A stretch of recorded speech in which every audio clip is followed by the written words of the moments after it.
Good morning. Hey, holy shit. There you are. There you are. So, um,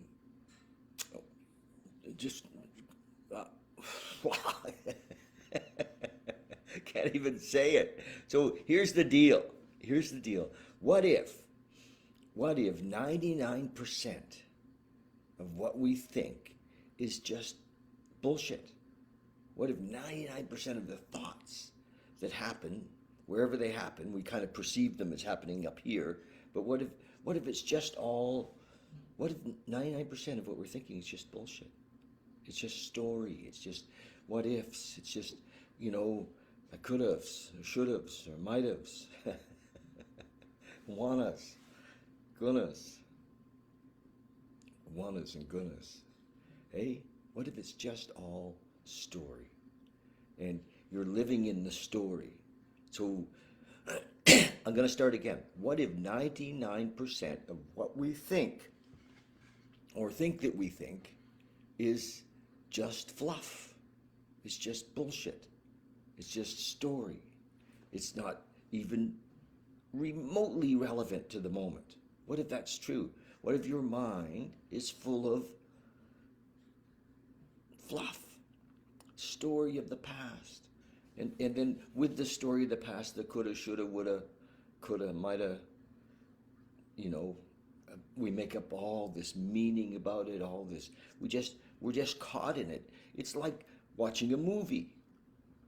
I was talking with a friend, and we're both in a series. We're doing a series. It's called Sense 8, and we realize that we're in the series identifying with the actors, pretending and so we're like, oh my gosh. Well, isn't it the same when you're thinking of your past? You're identifying with the story of what you think happened and all the characters in your story.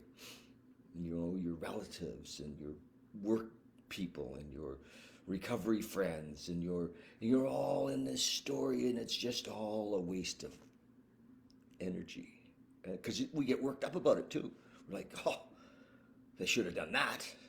And how could they have said that? I wonder if they did say that. I'll bet they're thinking this. Right?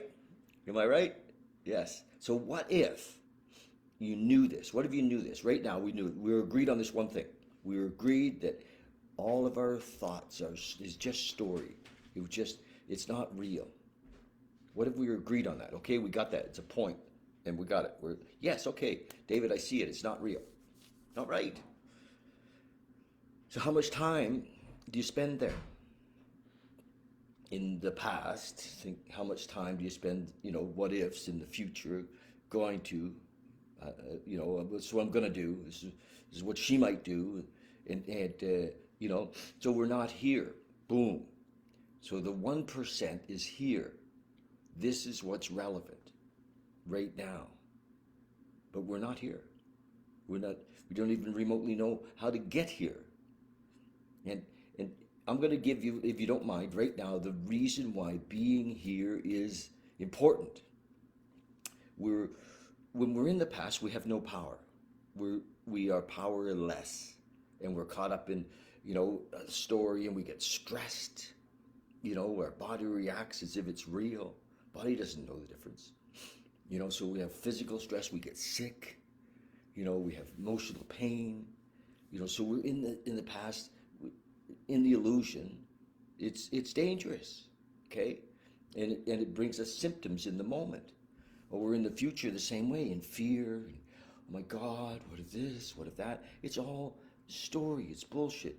The only place that we have power is now, right now, right? Would you agree? Like right now. So here we are in this moment. Boom. So this is the practice. Letting go. And so we identify too. We can identify with, we can say, okay, these are my beliefs. We look at who we thought we were, because nobody really knows who they are. And we can let go of some. It can be a process, I guess. It doesn't have to be. It can happen right now. You can be, you can surrender it all right now. It can let go, because it's from the imaginary past that we're trying to manage the imaginary future. You get it? And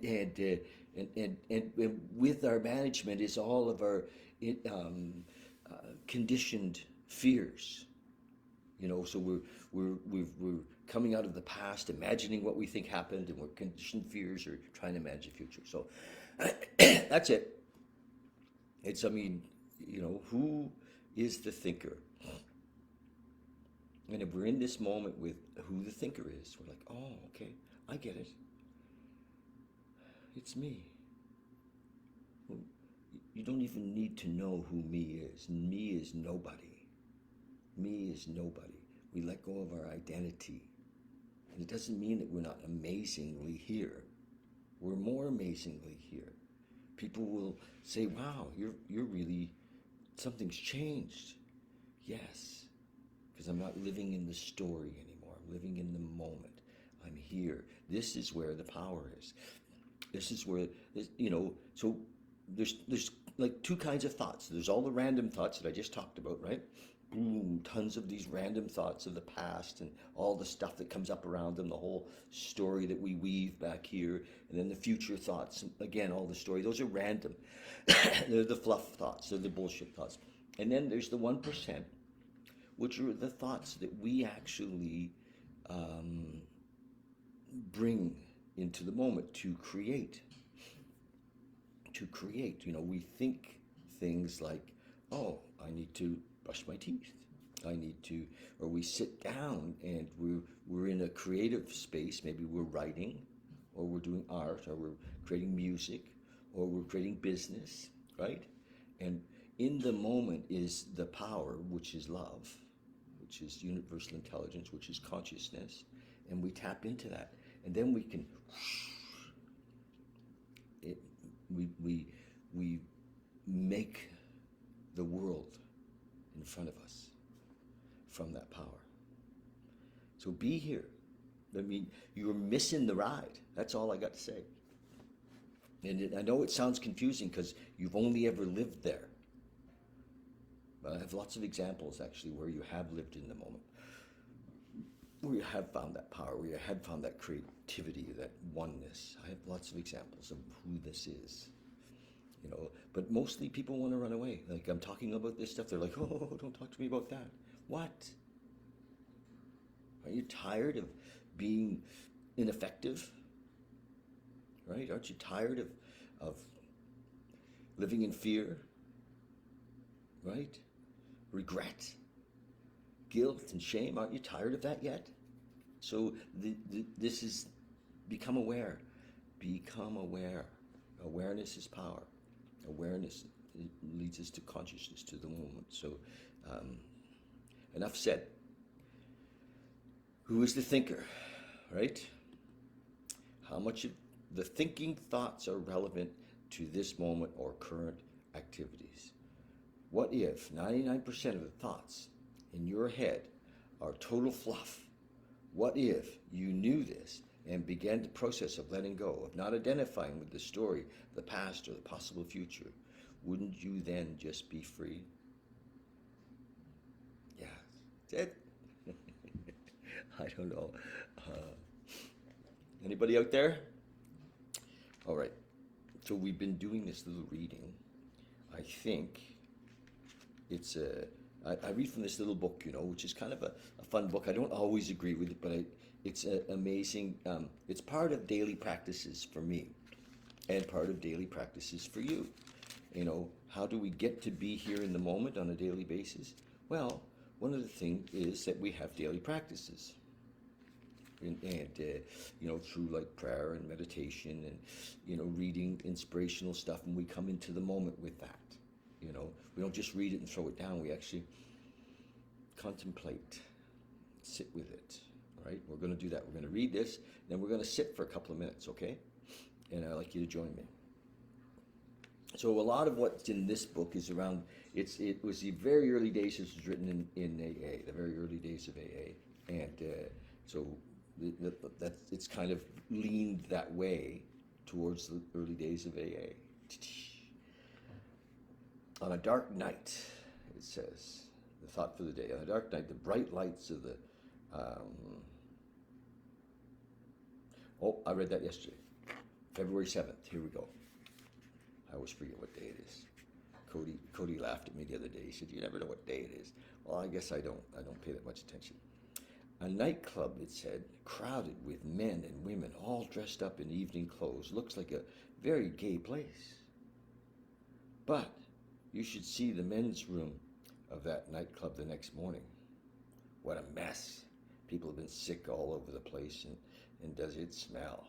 The glamour of the night before is all gone, and only the stink of the morning after is left. In the 12-step world in AA and NA and CA, we learn to take a long view of drinking instead of the short view. We learn to think less about the pleasure of the moment and more about the consequences. So in that case, that's the proper use of looking forward. When we know that,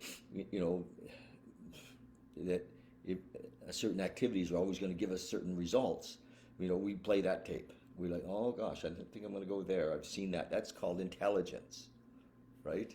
Although most of us in 12-step recovery aren't able to do that sufficiently because we do not have the ability to be present for that.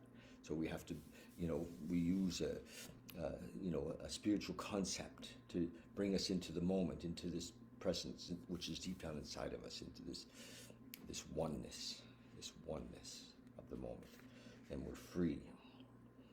We learn to think less about the pleasure of the moment, more about the consequences. Has the night before become less important to me and the morning after more important? So he's directing us towards, the idea of considering what the results of our actions. Meditation for the day. So this little book has a thought for the day, a meditation for the day, and a prayer for the day. Only a few more steps, it says, and then God's power shall be seen and known in my life. I am now walking in darkness, surrounded by the limitations of space and time.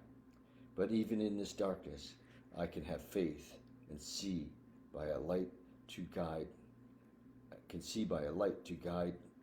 To guide feet that are afraid. Oh, but even in this darkness, I can have faith and can be a light to guide feet that are afraid. Oh, okay. Great, which is our, we go into service, which is to help others, right? To guide feet. Beautifully done, nicely written. I believe that God's power will break through the darkness, and my prayers will pierce even the ears of God himself.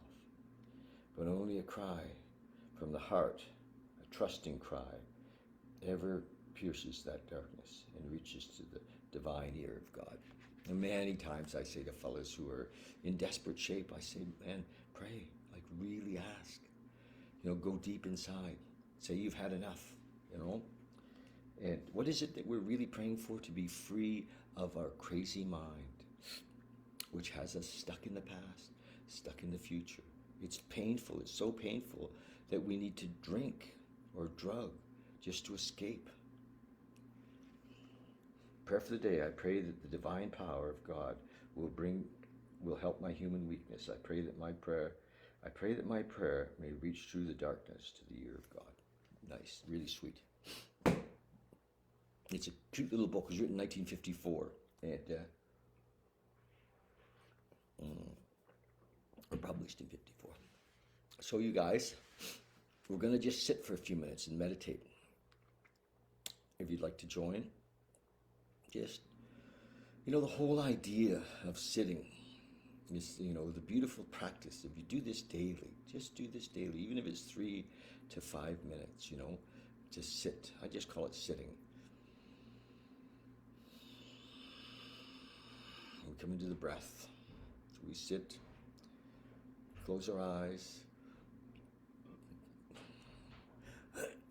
just sit, close our eyes.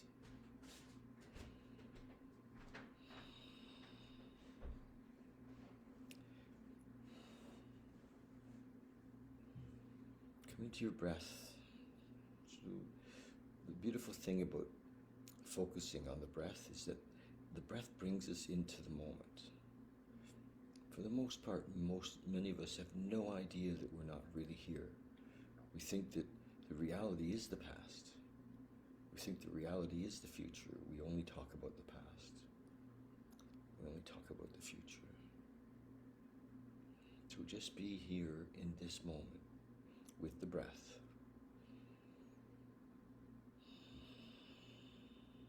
Drop in, sitting quietly, comfortably.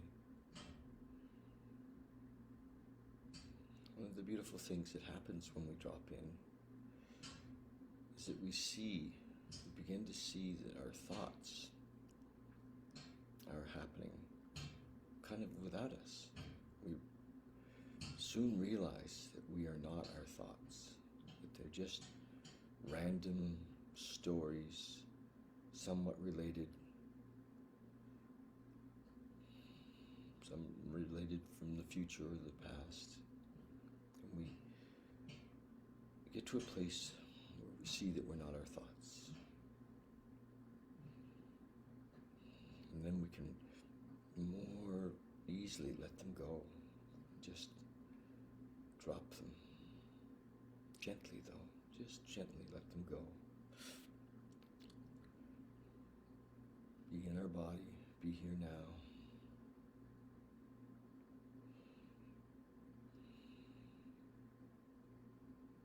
Consciousness is everything. God is everything. Love is everything. Everything is only seen in this moment. It's only experienced now. Be here in the breath, in this moment.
gently, just really gently.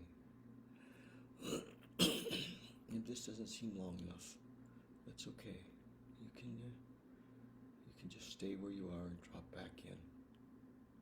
I'm going to finish up, and you just stay where you are and just drop back into this moment, into now, into the oneness.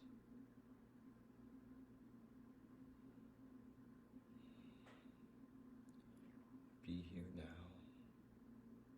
I had a friend the other day said to me, "Oh, David, be here now seems so cliche." And my question is, what else is there? Is there somewhere else to be? Is freedom somewhere else than in this moment? Can we think our way to freedom? Or can we be free?